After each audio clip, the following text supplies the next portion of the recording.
আসসালামু আলাইকুম বিয়স। এই যে আমার এক ভাই, আজকে শ্রমিক দিবস, অথচ ভাইয়ের কোনো ছুটি নেই। ভাই আপনি কন, আপনি দুঃখটা কন ভাই। আমার বেতন দিব না, আজকে কাজ না করলে আমি কি করবো? আমার সংসার কেমনে চলবে? ভাই দুঃখটা বুঝছেন আপনারা? দেশ নতুন করে স্বাধীন করছেন ঠিকই, দেন এই যে শ্রমিক দিবসে এই ভাইয়ের ওখানে কর্ম না করলে সংসার চলতো না।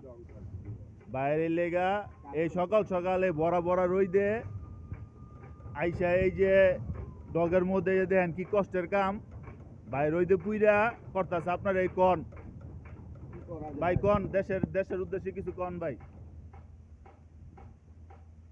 কি করণ দরকার কন, কিছু কন আপনি। আপনি গিয়ে রঙের ডিব্বাটা দিলে আপনি বেচে খাই লেবেন, এটা কইতাছে আরেক ভাই আপনার। তো রঙের ডিব্বাটা বেচে খাইলাই তাহলে বাইক পাঠাই দেবো আমার। বাইক পাঠাইলে বেচা পারবো, এমনি থাকলে বিক্রি করতে পারবো না ভাই। আমি যদি বাইক পাঠান আপনারা দিবা না, আমি বিক্রি করে খাইতে পারবো।